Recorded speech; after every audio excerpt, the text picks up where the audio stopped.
Hello everyone, myself Arjun Singh. Welcome to a YouTube channel. Last lecture में हम लोगों ने डिस्कस किया था इम्यूनिटी के बारे में कि व्हाट इज़ इम्यूनिटी। हम लोगों ने डिस्कस किया था what are micro organisms and what are pathogens. फिर हमने पैथोजेंस के एग्जाम्पल डिस्कस किए थे। आज का लेक्चर स्टार्ट करने से पहले मैं फिर से आपको एक बार क्विकली रिवाइज करा देना चाहता हूँ इम्यूनिटी की डेफिनेशन को, कि हमारी बॉडी की वो एबिलिटी जिस एबिलिटी की वजह से हमारी बॉडी पैथोजेंस के साथ फाइट करती है ताकि हमारी बॉडी के अंदर डिजीज का डेवलपमेंट ना हो, उस एबिलिटी को हम लोग बोलते हैं इम्यूनिटी। तो हमारा जो आज का टॉपिक है वो है types of immunity. Basically immunity दो टाइप्स की होती हैं, innate immunity and acquired immunity. तो innate immunity and acquired immunity के कंसेप्ट को समझने के लिए हम कुछ फैमिलियर एग्जांपल्स को समझेंगे अपने रियल लाइफ के। चलिए स्टार्ट करते हैं। देखिए, एक छोटा सा बेबी है, न्यूली बॉर्न बेबी है। जब किसी बेबी का बोर्न होता है, जन्म होता है, तो उस बेबी के पास कुछ एबिलिटीज होती हैं जो उसको इनबॉर्न मिलती हैं या फिर बाय बर्थ मिलती हैं। जैसे कि जब एक बच्चे का जन्म होता है तो बच्चा क्या करता है, क्राई करता है, रोता है। बच्चा क्या करता है, क्राई। तो क्या कोई इस बच्चे को बताता है कि आपको रोना है? नहीं बताता ना कोई, ना ही इस बच्चे को कोई रोना सिखाता है। तो ये जो रोने की एबिलिटी है, क्राई करने की एबिलिटी है इस बच्चे की, वो इसको बाय बर्थ मिली है। या फिर इसको हम बोल सकते हैं जो ये एबिलिटी है इसको क्या मिली है, ये इसकी जो क्वालिटी है ये इसको बर्थ से मिली है। इसको हम बोल सकते हैं इनबॉर्न। तो बच्चा क्या करेगा, क्राई करेगा। ठीक है, आप लोगों ने देखा होगा कि जो छोटे बच्चे होते हैं काफ़ी अच्छे अच्छे प्यारे प्यारे फेशियल एक्सप्रेशंस बनाते हैं। बच्चे क्या करते हैं, फेशियल एक्सप्रेशंस।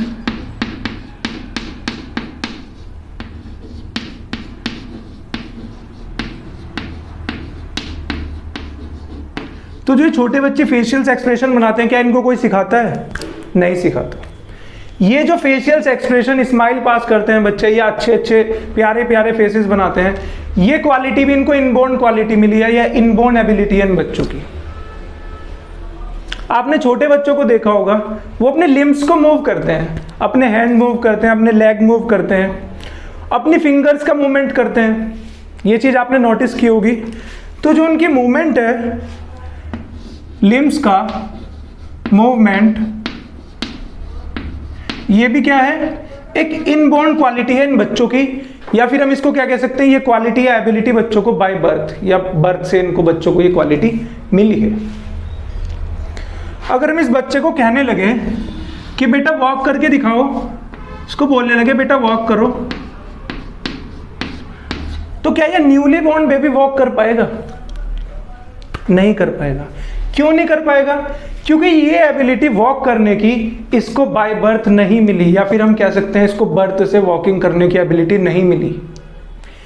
ये इसकी इनबॉर्न एबिलिटी नहीं है, तो इसको वॉक करना सीखना पड़ेगा। यानी कि इसको अपनी लाइफ के अंदर वॉकिंग करने की एबिलिटी को डेवलप करना पड़ेगा। तो जब ये बच्चा थोड़ा सा बड़ा हो जाएगा, इसके पेरेंट्स क्या करेंगे, इसको बोलेंगे बेटा आप खड़े हो जाओ, और इस बच्चे को खड़ा कर देंगे और इसको कहेंगे बेटा वॉक करो। तो जब ये बच्चा चलने की कोशिश करेगा, एक स्टेप फॉरवर्ड जाएगा, तो ये बच्चा गिर जाएगा। स्टार्टिंग में ये बच्चा गिर जाएगा। क्यों गिर जाएगा? क्योंकि इस बच्चे को वॉक करना नहीं आता है। फिर इस बच्चे को इसके पेरेंट्स खड़ा करेंगे कि बेटा फिर से खड़े हो जाओ, ये बच्चा फिर से खड़ा हो जाएगा। फिर ये बच्चा खड़ा होगा, फिर 1 स्टेप फॉरवर्ड करेगा। तो जब ये बच्चा फिर से 1 स्टेप फॉरवर्ड करेगा, तो हो सकता है कि बच्चा फिर से गिर जाए। फिर बच्चा खड़ा होगा, फिर खड़ा होने के बाद ये बच्चा फिर क्या करेगा, फिर 1 स्टेप फॉरवर्ड करेगा। इस तरीके से बच्चा गिर गिर कर अपने अंदर क्वालिटी डेवलप कर लेगा कि एक दिन बच्चा चलना सीख जाएगा। तो ये क्वालिटी जो वॉकिंग की क्वालिटी थी, ये बच्चे ने अपनी लाइफ के अंदर डेवलप की। ये क्वालिटी इसकी इनबॉर्न क्वालिटी नहीं थी। ठीक है, अब अगर इस बच्चे को कोई बोलने लगे जो अभी न्यूली बोर्न हुआ है कि बेटा रीडिंग करके दिखाओ, उसको कोई बुक दे दो कि बेटा पढ़ के दिखाओ, तो क्या वो बच्चा पढ़ पाएगा? नहीं पढ़ पाएगा। रीडिंग कर पाएगा?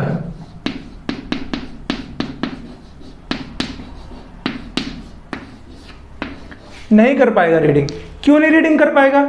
क्योंकि जो रीडिंग करने की एबिलिटी है या क्वालिटी है, इसको बाय बर्थ नहीं मिली, ये इसको डेवलप करनी पड़ेगी।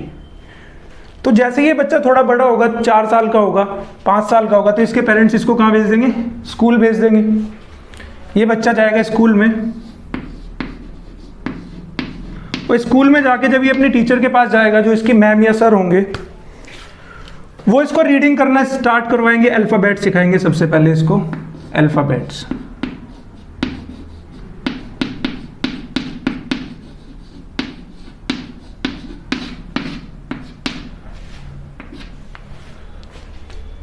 तो जब इसको अल्फ़ाबेट सिखाएंगे बच्चे को ये, तो सबसे पहले बच्चे को क्या बताया जाएगा?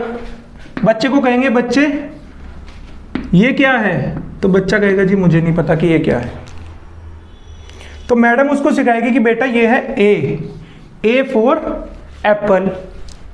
तो मैम उसको कई बार बताएगी कि बेटा ये ए है, ये सिंबल ए का है, ये सिंबल ए का है। फिर बच्चा धीरे धीरे सीख जाएगा कि हाँ जी मैम ये ए है। मैम बताएगी कि ए फॉर एप्पल, बच्चा रिपीट करेगा ए फॉर एप्पल, और धीरे धीरे उसके माइंड में इस सिंबल के अगेंस्ट मेमोरी डेवलप हो जाएगी कि हाँ जी ये ए का सिंबल है। फिर मैडम उसको सिखाएगी ये क्या है? बी। तो बच्चा ग्रैप्स करेगा इस बात को, इसको दिमाग में बिठाएगा कि हाँ ये क्या है? बी है। तो फिर मैडम बताएगी कि बी फॉर बॉल। तो बच्चा इसके अगेंस्ट भी मेमोरी बना लेगा अपने माइंड में, हाँ जी कि ये बी फॉर बॉल है। तो जब ये बच्चा घर पे जाएगा, इससे कोई पूछेगा कि बेटा ये क्या है, तो बच्चे की एकदम मेमोरी वर्क करेगी कि ये तो मैंने स्कूल में सीखा था, ये क्या है? ए है, ए फॉर एप्पल। तो उसके माइंड में एक मेमोरी डेवलप हो गई है उसके ब्रेन के अंदर, उसकी वजह से वो इन चीज़ों को पहचान पा रहा है। तो ये जो रीडिंग करने की एबिलिटी थी, क्वालिटी थी, ये इसने थ्रू आउट द लाइफ अपनी डेवलप की, इसको बाय बर्थ नहीं मिली। ठीक है, तो जब इसको ये क्वालिटी या एबिलिटी बाय बर्थ नहीं मिली, तो इसने क्या किया? इस एबिलिटी का डेवलपमेंट किया अपनी लाइफ के अंदर। तो ये मेरा मेन मोटिव इसको समझाने का ये था कि जो एबिलिटीज होती हैं, क्वालिटीज होती हैं, वो 2 तरह की होती हैं। एक तो वो होती हैं जो हमें बाय बर्थ मिलती हैं, जो हमें जन्म से पता होती हैं, या हमारे अंदर कुछ क्वालिटीज या एबिलिटी होती हैं जो हमें जन्म से मिलती हैं।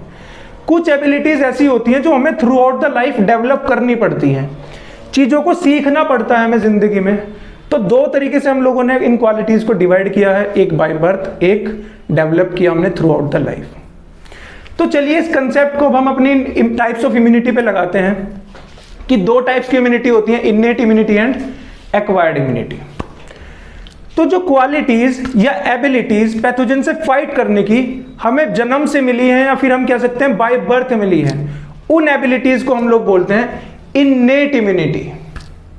रिपीट करता हूं, जो एबिलिटीज पैथोजन से फाइट करने की हमें बाय बर्थ मिली हैं ताकि हमारी बॉडी के अंदर डिजीज का डेवलपमेंट ना हो, उन एबिलिटीज को हम बोलते हैं innate immunity.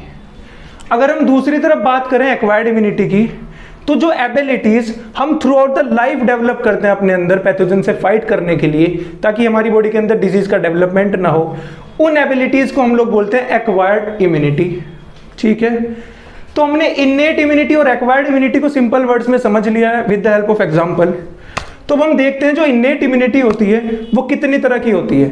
Innate immunity basically 4 types की होती है, physical, physiological, cellular and cytokine. वहीं अगर हम बात करें एक्वायर्ड इम्यूनिटी की, तो एक्वायर्ड इम्यूनिटी 2 टाइप्स की होती है, active immunity and passive immunity. तो जो एक्वायर्ड इम्यूनिटी का कंसेप्ट है, हम इसको फर्दर अपने फ्यूचर लेक्चर्स में डिस्कस करेंगे डिटेल में। अभी हम लोग ये समझ लेते हैं कि जो एक्वायर्ड इम्यूनिटी है ये हमारी बॉडी के अंदर किस तरीके से डेवलप होती है।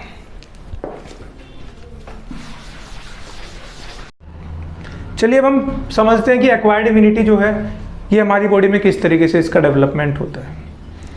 आपको पता है कि हमारी सराउंडिंग में पैथोजेंस प्रेजेंट होते हैं हर टाइम, और वो पैथोजेंस एक मौका ढूंढते हैं, अपॉर्चुनिटी ढूंढते हैं कि वो कब हमारी बॉडी पर अटैक करें।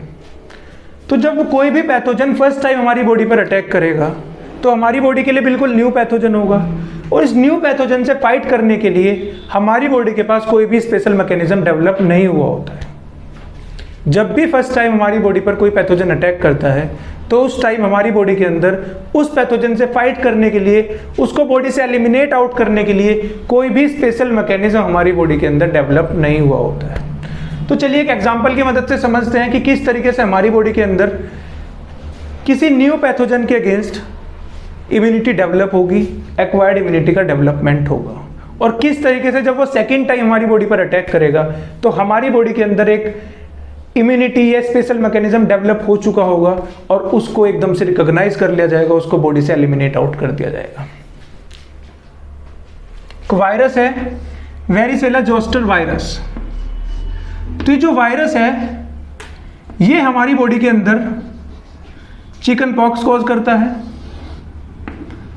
तो जब ये फर्स्ट टाइम हमारी बॉडी पर अटैक करता है तो हमारी बॉडी के पास कोई स्पेशल मैकेनिज्म नहीं होता है इससे फाइट करने के लिए, तो ये हमारी बॉडी के अंदर डिजीज कॉज करता है चिकन पॉक्स। तो जब ये डिजीज कॉज कर रहा होता है तो हमारी बॉडी इससे फाइट करने के लिए कुछ मैकेनिज्म को डेवलप कर रही होती है, इससे फाइट करने की कोशिश कर रही होती है, इसको किल करने की कोशिश कर रही होती है, इसको बॉडी से एलिमिनेट आउट करने की कोशिश कर रही होती है। तो ये सब प्रोसेस करने के लिए हमारी बॉडी इसके अगेंस्ट एंटीबॉडीज का प्रोडक्शन करेगी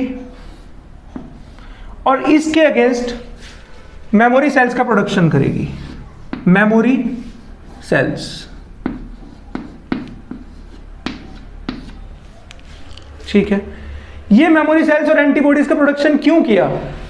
ये जो मेमोरी सेल्स और एंटीबॉडीज का प्रोडक्शन किया है ये इसलिए किया है ताकि जब ये नेक्स्ट टाइम ये वायरस जो चिकन पॉक्स कॉज करता है ये हमारी बॉडी पे अटैक करेगा तो हमारी बॉडी के अंदर जो मेमोरी सेल्स डेवलप हुए थे फर्स्ट टाइम एक्सपोजर से ये इसको एकदम से क्या कर लेंगे, रिकॉग्नाइज कर लेंगे।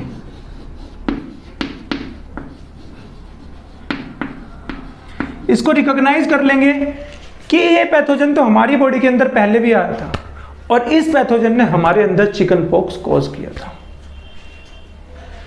तो हमारी बॉडी ने क्या किया हुआ है, इसके लिए एक आर्मी तैयार की हुई है सेल्स की जिसको हम लोग बोलते हैं एंटीबॉडीज। हमारी बॉडी ने पहले इसके लिए एंटीबॉडीज प्रिपेयर करके रखी हुई हैं जो कि फर्स्ट एक्सपोजर पे हमारी बॉडी ने डेवलप कर ली थी।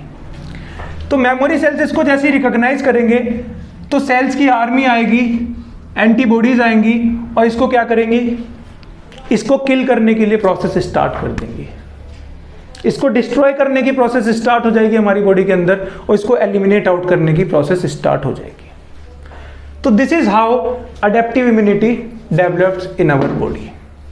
तो जो एडेप्टिव इम्यूनिटी का जो कंसेप्ट है ये बड़ा इंटरेस्टिंग कंसेप्ट है, इसको डिटेल में हम अपने फ्यूचर्स लेक्चर में समझेंगे।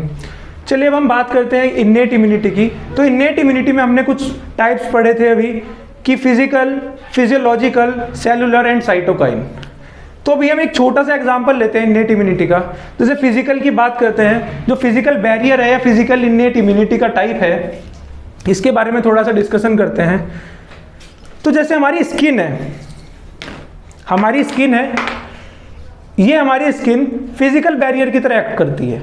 कोई भी पैथोजन जो हमारी सराउंडिंग में प्रेजेंट है जब वो हमारे बॉडी के ऊपर अटैक करने की कोशिश करेगा तो जो हमारी हेल्दी स्किन है या फिर हम इसको क्या बोल सकते हैं इंटैक्ट स्किन है, ये इंटैक्ट स्किन या हेल्दी स्किन इन पैथोजेंस को बॉडी के अंदर एंट्री प्रोवाइड नहीं करेगा, इनको बॉडी से बाहर ही रोक देगा। This is how innate immunity work. और इन्नेट इम्यूनिटी की जो physical, physiological, cellular and cytokine barriers हैं या टाइप्स हैं इनको हम डिटेल में अपने फ्यूचर लेक्चर्स में डिस्कस करेंगे। This is all about today's lecture. Thank you so much.